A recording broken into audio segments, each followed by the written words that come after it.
सॉनडोंग हमारी धरती की सबसे बड़ी गुफा है। ये गुफा इतनी विशाल है कि इसमें अपना खुद का पूरा इकोसिस्टम है, यानी इसका अपना मौसम है। सैकड़ों मीटर नीचे जैसे आमतौर पर आसमान में बादल बनते हैं, वैसे ही बादल इस गुफा के अंदर भी बनते हैं। सॉनडोंग गुफा के अंदर धरती की सतह से गहराई में एक अनछुआ पुराना रेन फॉरेस्ट और एक विशाल अंडरग्राउंड नदी भी है। दोस्तों, यहाँ ट्रांसपेरेंट मछलियों से लेकर रंग बिरंगे बंदरों तक 250 से ज्यादा अनोखे पेड़ पौधे और जानवरों की प्रजातियां पाई जाती हैं। हाल ही में यहाँ 7 नए जीवों की खोज हुई है, जो सिर्फ इसी गुफा में मिलते हैं। ये गुफा 9 किलोमीटर लंबी है और इसका कुल आकार 38.5 मिलियन क्यूबिक मीटर का है। इसकी पैसेजेस इतनी बड़ी है कि इनके अंदर एक 40 मंजिला इमारत भी समा सकती है। यहाँ के विशाल स्टेलेग्माइट्स प्राचीन शहरों के टावरों की तरह ऊपर उठे हुए हैं। इस गुफा के अंदर चलते हुए इंसान खुद को एक छोटे से कीड़े जितना महसूस करता है। क्या कोई पत्थर खुद ब खुद हिल सकता है? सॉनडोंग में ऐसा होता है। यहाँ फाइटोकास्ट चट्टाने दोस्तों, पहले आप लोग ये वीडियो देखिए। वीडियो पसंद हुआ तो आप लोग लाइक, कमेंट, सब्सक्राइब जरूर कीजिएगा। और जाती हैं जो ऑर्गेनिज्म जैसी लगती हैं और सूरज की रोशनी की ओर धीरे धीरे बढ़ती हैं। इसके अलावा यहाँ रेयर गुफा की मोती और कई अनोखी फॉर्मेशंस भी मिलती हैं। करीब 30 लाख साल पहले बनी ये गुफा दुनिया के लिए पूरी तरह से अनजान थी। किसी को इसके बारे में जानकारी नहीं थी, जब तक कि वियतनाम में 2009 में इसके बारे में पता नहीं लगाया गया। और अब वक्त आ गया है कि आप पृथ्वी की सबसे विशाल गुफा को देखें। सुरक्षा और पर्यावरण संरक्षण के कारण यहाँ किसी को अकेले जाने की इजाजत नहीं है। इस अभियान का संचालन सिर्फ ऑक्सलाइज नाम की एकमात्र ऑथराइज्ड एजेंसी करती है। सॉनडोंग तक पहुँचने के लिए हमने 9 घंटे जंगल में ट्रैक किया और अब हमें इन गुफा से गुजरना होगा, जो दुनिया की तीसरी सबसे बड़ी गुफा है। ये गुफा दुनिया की सबसे बड़ी गुफा सॉनडोंग का गेटवे मानी जाती है। दोस्तों, इस सफर के लिए पूरी तरह तैयार होना बहुत जरूरी था, इसलिए निकलने से पहले हमने सॉनडोंग और उसके आसपास के इलाके के बारे में इंटरनेट पर गहराई से रिसर्च की, ताकि हमें हर जरूरी जानकारी पहले से मिल जाए। अब हम गुफा के अंदर बने बीच की तरफ बढ़ रहे हैं। सदियों से पास की नदियों का पानी धीरे धीरे इस गुफा को काटता है और आकार देता रहा है। इस गुफा की छत 145 मीटर ऊंची है और इसकी चौड़ाई 200 मीटर है। बाहर के मौसम में एक खाली जगह पूरी तरह से देखिए पानी में डूब जाती है। हाँ, वाकई में सच में वो जो ऊपर बास्केट अटकी हुई है, उससे अंदाजा लगा सकते हो कि पानी का लेवल कितना ऊंचा चला जाता होगा। हमारे सामने एक शानदार झील थी और उसमें छलांग लगाने से खुद को रोक पाना नामुमकिन था। जैसे ही शाम ढलती है, गुफा के अंदर सिर्फ चिड़ियों की आवाज गूंजने लगती है।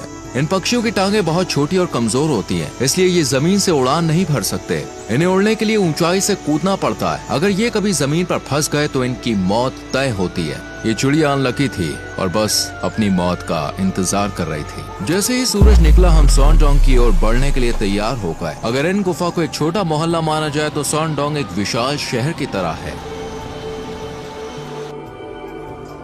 अब हमें अंधेरे की ओर जाना है। मैं सोच रहा हूँ कि सॉनडोंग में हमारा क्या इंतजार कर रहा होगा। हम जैसे ही आगे बढ़ते हैं, जमीन पर दर्जनों झींगुर इधर उधर कूदने लगते हैं। जमीन पर सैकड़ों सालों से चमगादड़ों की बीट की परतें जमी हुई हैं। ऊपर अनगिनत चमगादड़ गहरी नींद में लटके हुए हैं, लेकिन कुछ जाग चुके हैं और ये लगातार हम पर गंदगी गिरा रहे हैं, इसलिए ऊपर देखना अच्छा आइडिया नहीं है। देखो मेरे हाथ का हाथ। हम ऐसे चट्टानी रास्तों से गुजर रहे हैं जो ट्रेवर्टीन जैसी दिखती है। लाइमस्टोन से बनी सीढ़ियां हमें सॉनडोंग की ओर जाने वाले रास्ते तक ले जाती हैं। वाह, यहाँ का नजारा कमाल है। दोनों तरफ से पानी नीचे गिरता हुआ दिख रहा है। इन गुफा ने हमें जंगल के बीच एक रात के लिए पनाह दी, लेकिन अब वक्त आ गया कि हम सॉनडोंग से मिलें। ये मेरी ओर आने की कोशिश कर रहा है। तुम जानते हो, ये मेरी ओर बढ़ रहा है। इसे पता है कि किससे चिपकना है। ये बहुत बड़ी है। हम जिस जमीन पर चल रहे हैं उसके नीचे 450 मिलियन साल पुरानी लाइमस्टोन की परतें दबी हुई हैं, जो इंसानों या यहाँ तक कि डायनासोर के अस्तित्व में आने से भी पहले बनने लगी थी। ये लाइमस्टोन कैल्शियम से भरपूर है, जो लाखों साल पहले समुद्र तट में डूबे प्राचीन जीवों के खोल और कंकाल से बना है। वक्त के साथ ये धीरे धीरे दबते गए और चट्टानों में बदल गए, लेकिन कैल्शियम तेजाब में आसानी से घुल जाता है, इसलिए एसिड रेन धीरे धीरे इसे काटती रही और इसी से गुफाएं बनी।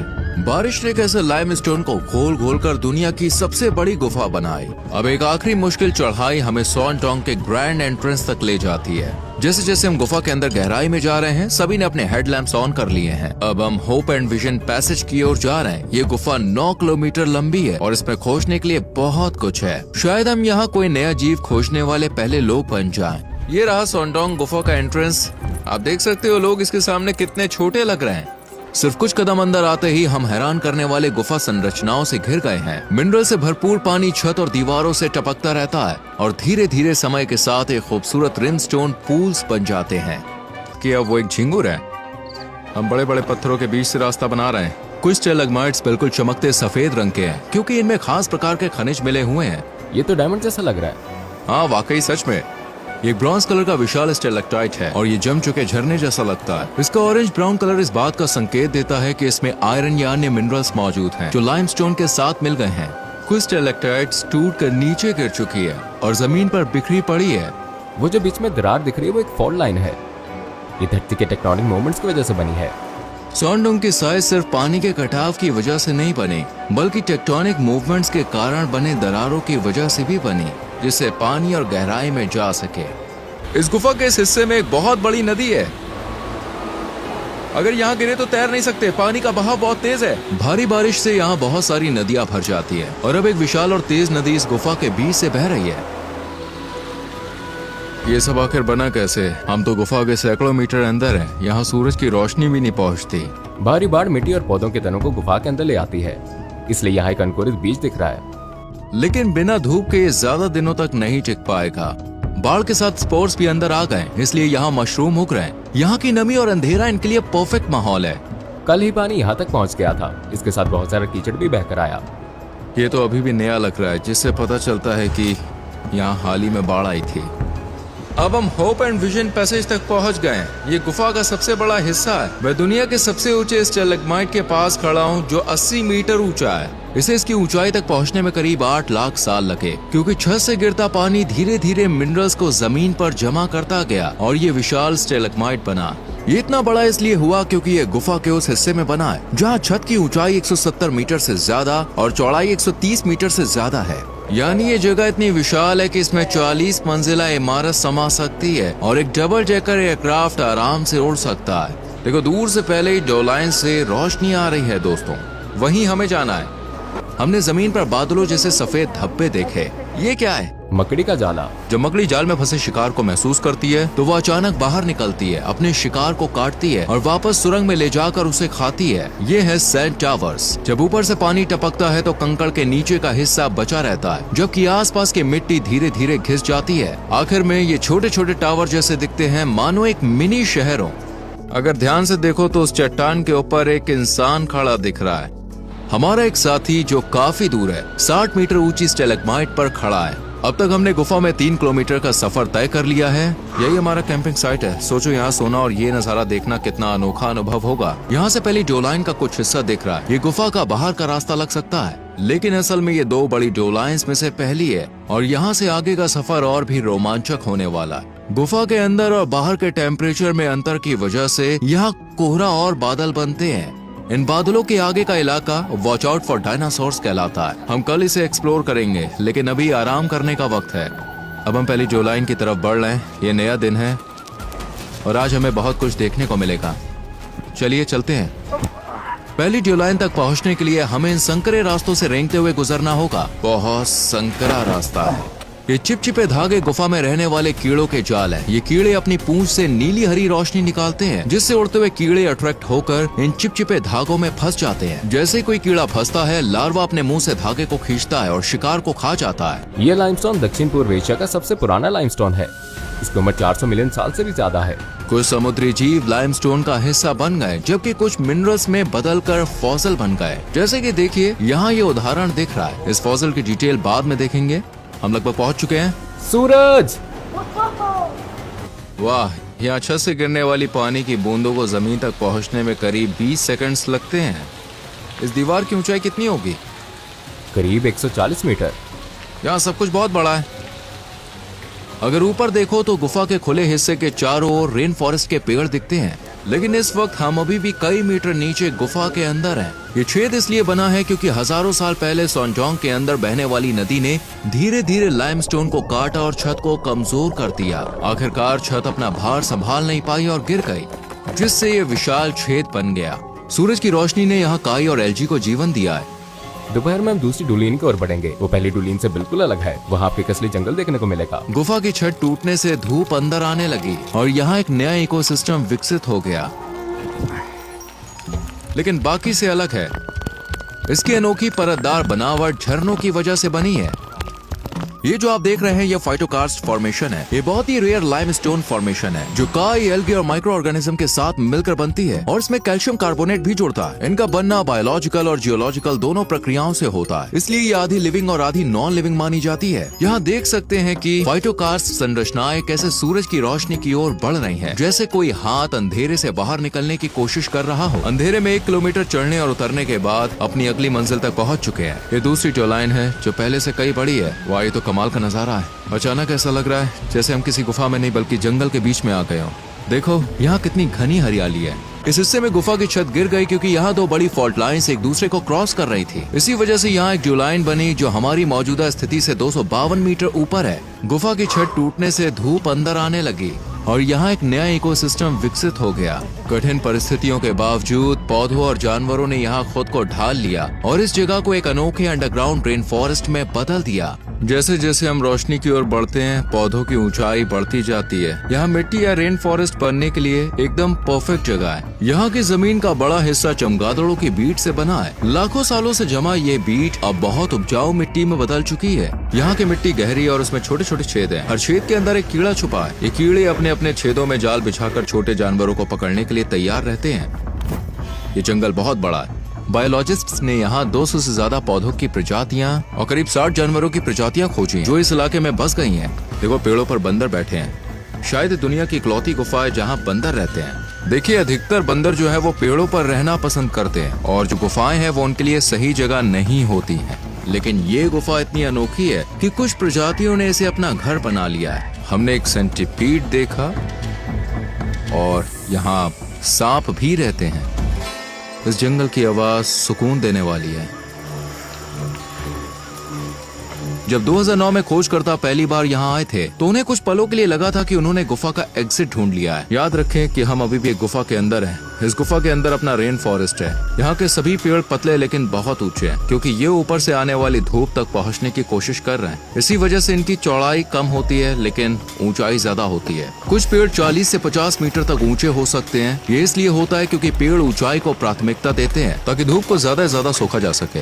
ये स्नेल का खोल है। हमें बताया गया कि बंदर इन स्नेल्स को पकड़ते हैं, पत्थरों से तोड़ते हैं, फिर खाते हैं। जैसे जैसे हम गुफा में आगे बढ़ रहे हैं हमें रेड शंक डू के मौजूद होने के संकेत दिखने लगे हैं। देखो इतने सारे स्नेल्स हैं। इनमें से ज्यादातर टूटे हुए हैं और शायद किसी बंदर ने इन्हें खाया होगा।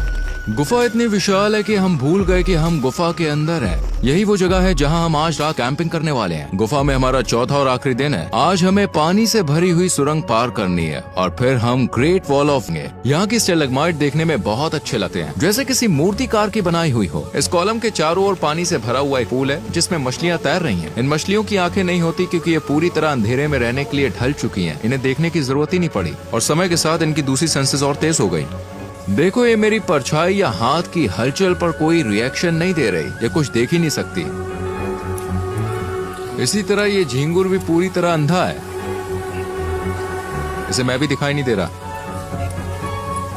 ये रेयर फॉर्मेशंस गुफा के मोती कहलाते हैं। आमतौर पर इनका आकार केवल 1 सेंटीमीटर होता है, लेकिन यहाँ क्योंकि ये बहुत पुराने हैं, कुछ मोती टेनिस बॉल जितने बड़े हो गए। देखिए ये असली मूर्तियों की तरह बनते हैं और छोटे से न्यूक्लियस के चारों ओर मिनरल्स की परतें धीरे धीरे जमती रहती हैं। इन्हें पूरी तरह बनने में कुछ 100 साल लगते हैं। जैसे जैसे हम गुफा की ओर गहराई में बढ़ते हैं हमें कुछ अनोखा दिखता है। ये हिरन की हड्डियां हैं जो लगभग 500 साल पुरानी मानी जा रही हैं। अब हमारे सामने आखिरी चुनौती है, एक 80 मीटर ऊंची कर्स्ट वॉल जिसे the great wall of Vietnam कहा जाता है। वहां तक पहुंचने के लिए हमें पहले 600 मीटर लंबे 5 टिंडल पैसेज से गुजरना होगा। ये रास्ता पानी भर चुका है और एक खूबसूरत जेड ग्रीन झील में बदल गया। ये दीवार इतनी ऊंची है कि उसकी चोटी तक रोशनी भी नहीं पहुंचती।